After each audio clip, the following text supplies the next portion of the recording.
welcome. My name's Suzanne from Nonstop Papercrafts. Thank you for joining me again on my channel. Okay, so we're back for another junk journal cover making episode in our series, and this one is pretty much making it from scratch. So I'm not using anything else to make the shape. I'm literally building it myself. So for this one I'm using chipboard. I tend to buy them in sheets that are 8.5 by 11 inches. But as you can see, there's a nice thickness to them. They're nice and sturdy. If you obviously don't have that at home, you can use cereal boxes, but I suggest layering it up so it is a little bit thicker. So maybe 2 boxes kind of glued together, so you kind of get that thickness. You then need to cut out 3 panels. So one will be your front cover, one will be your back cover, and then obviously your spine.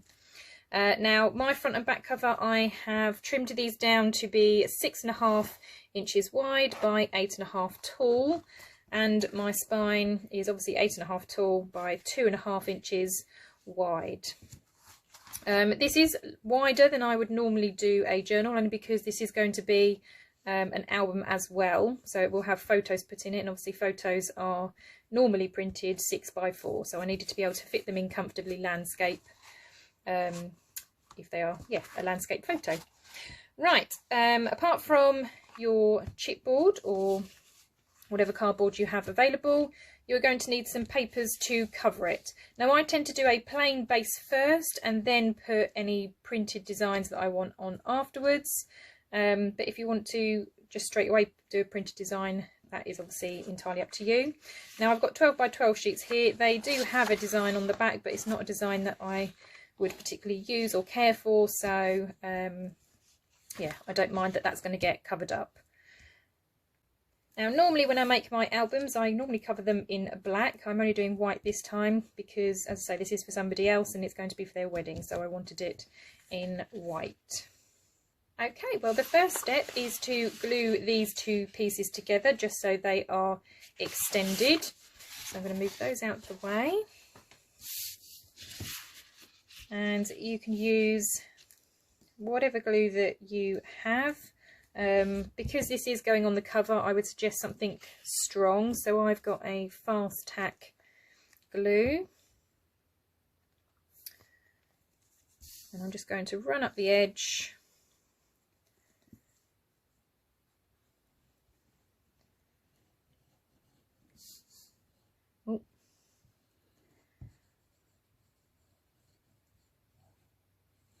Okay, spread it a little bit.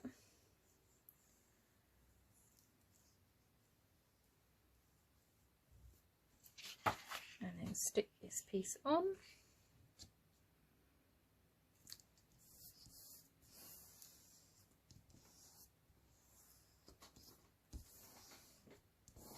Okay.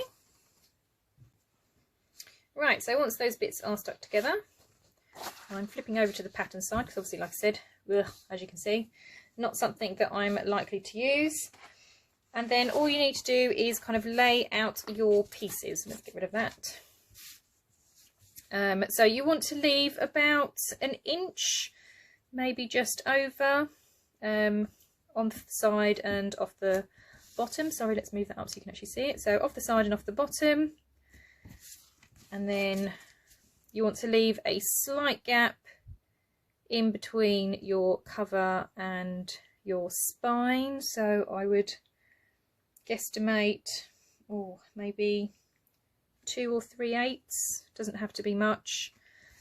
And then obviously that would go there. So all I'm going to do is just glue these bits down onto the paper.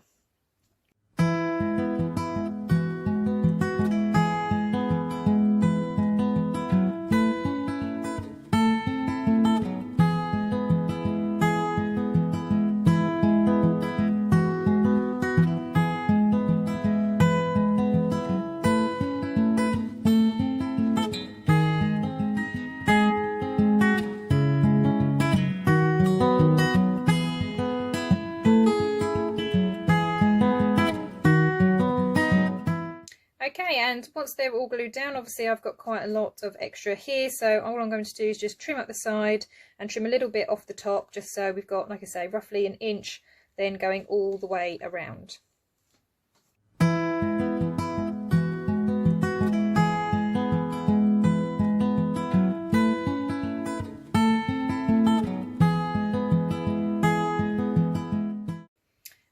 Okay, so now that that's trimmed, the process is very similar to my video from last week. So where we start then folding everything in, just so obviously it then wraps around the cover.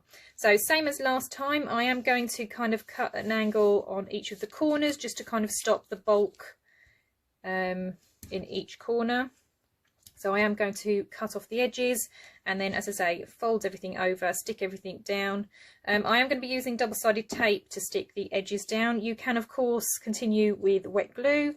I just like to use double-sided tape for this particular bit just because it's fast grabbing and obviously isn't instant dry. I don't have to wait for anything. So that's why I'm going to use double-sided tape.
Okay, so there is the cover. So don't worry if you can kind of see the wet glue through. Obviously it will dry out.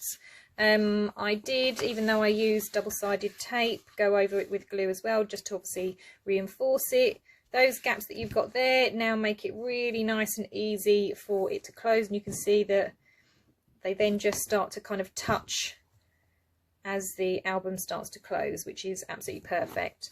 So that is your journal cover done. And then, like I say, now I would add my pattern paper to the front, to the spine, or some lace.